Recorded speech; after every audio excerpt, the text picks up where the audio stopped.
नमस्कार मित्रांनो, पुन्हा एकदा स्वागत करतो तुमचं माझ्या एका नवीन व्हिडिओमध्ये. तर मित्रांनो, जास्त वेळ न घालवता डायरेक्ट मी मुद्द्यावर येतो. तर आजचा व्हिडिओ थोडा इन्फॉर्मेटिव्ह आहे, खूप मोठी बातमी आहे. तर काल म्हणजे 9 मार्च 2026 पासून महाराष्ट्र राज्याचे परिवहन मंत्री आहेत, त्यांनी एक मोठा निर्णय घेतलेला आहे. तो म्हणजे असा की नवीन ऑटो रिक्षा आणि टॅक्सीचे जे परवाने आहेत ते देणे स्थगित केलेलं आहे, बंद केलेलं आहे पूर्णपणे. तर ते का केलेलं आहे, काय कारण आहेत किंवा कधी सुरू करणार आहेत आणि याचा रिक्षा नवीन घेणारे आहेत त्यांच्यावरती काय परिणाम होईल त्याच्याबद्दल थोडीफार माहिती देण्याचा मी प्रयत्न करणार आहे. तर व्हिडिओ शेवटपर्यंत बघा आणि जर व्हिडिओ आवडला तर व्हिडिओला लाईक करा, शेअर करा आणि चॅनलवर कोणी नवीन असेल तर चॅनलला सबस्क्राईब पण करा.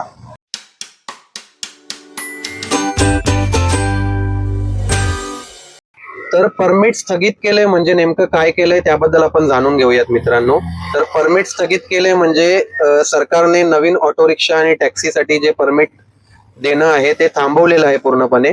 म्हणजे ज्यांच्याकडे आधीपासून परमिट आहे ते काम करू शकतात, पण ज्यांना नवीन परमिट काढायचं आहे ते नाही काढू शकत आता सध्यापुरता तरी, लगेच नाही मिळणार त्यांना.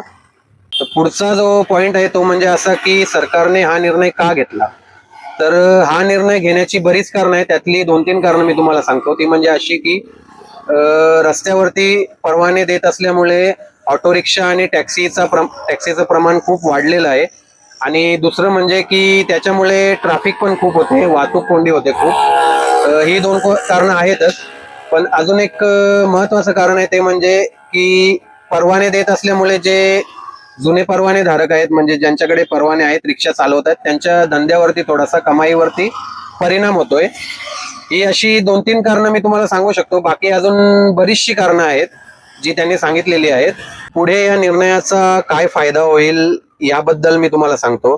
तर ज्यांच्याकडे ऑलरेडी परवाने आहेत, परमिट आहेत, म्हणजे आम्ही जे रिक्षा चालवतोय तर आमच्यासाठी किंवा बाकीचे जे रिक्षा चालक आहेत त्यांच्यासाठी ही फायद्याची गोष्ट आहे. म्हणजे फायदा असा आहे की रस्त्यावरती नवीन रिक्षा येणं बंद होईल, थोडे प्रमाण कमी होईल.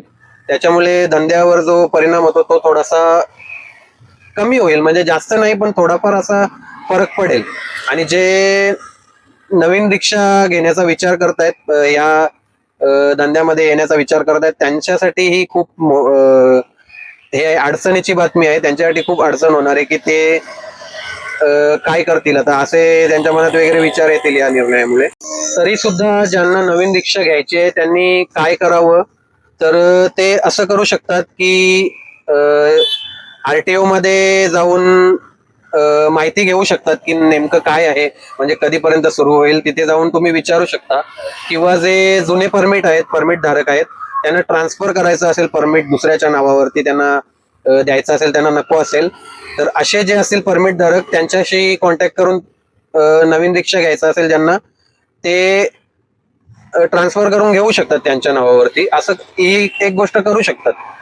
आणि तुम्हाला याबद्दल पण माहिती हवी असेल तर तुम्ही आरटीओ मध्ये जाऊन विचारू शकता नेमकं काय आहे. आणि घाई अजिबात करून चालणार नाही पैसे गुंतवून, म्हणजे की आता परमिट बंद झालेलं आहे तरी सुद्धा काही एजंट तुमच्याकडनं पैसे घेणार आणि बोलणार तर काही नाही होत, काही नाही झालंय, परमिट रद्द वगैरे, म्हणजे बंद नाही झालेलं आहे, सुरू आहे, असं बोलतील. पण घाई नका करू, अगोदर माहिती घ्या आरटीओ ला जाऊन आणि मगच पुढचं पाऊल उचला. कारण पैसे गुंतवायचे आहेत तुम्हाला याच्यात आणि तुमचा टाइम पण खूप जाणार आहे. तर ही माहिती तुम्ही सगळ्यात अगोदर घ्यायला हवी.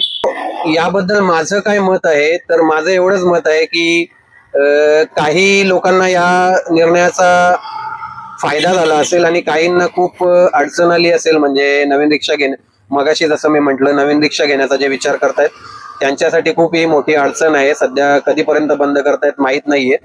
पण जेव्हा म्हणजे आता परिवहन मंत्री आहेत जे, त्यांनी सांगितलेलं आहे की मीटिंग घेऊन वगैरे कॅबिनेट सोबत निर्णय घेऊ पुढचा की सुरू करायचंय की नाहीये. पण तोपर्यंत तर हे स्थगित केलेलं आहे कालपासून, म्हणजे 9 मार्च 2026 पासून. पुढे काय होईल त्याचा निर्णय घेण्यात येईल लवकरच. त्याबद्दल निर्णय जर घेतला तर त्याबद्दल पण मी तुम्हाला माहिती देण्याचा प्रयत्न करेल, पुढे जाऊन काय ठरेल त्याबद्दल. त्यासाठी तर मी एवढीच माहिती देऊ शकतो तुम्हाला. मला जी माहिती मिळालेली आहे ती मी तुमच्यापर्यंत पोहोचवतोय.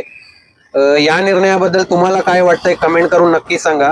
आणि जे तुमचे मित्र नातेवाईक असतील, नवीन रिक्षा घेण्याचा विचार करत असतील, प्रोसेसमध्ये लागले असतील, तर त्यांच्यापर्यंत ही माहिती पोहोचवा, म्हणजे त्यांना चांगली माहिती मिळेल. आणि व्हिडिओ आवडला असेल, कसा वाटला कमेंट करून नक्की सांगा.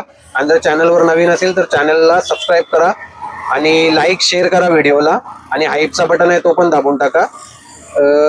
तर अशाच इन्फॉर्मेटिव्ह आणि ट्रॅव्हलिंगच्या एंटरटेनिंग व्हिडिओ मी तुमच्यापर्यंत घेऊन येत राहील. तोपर्यंत बाय बाय, जय महाराज.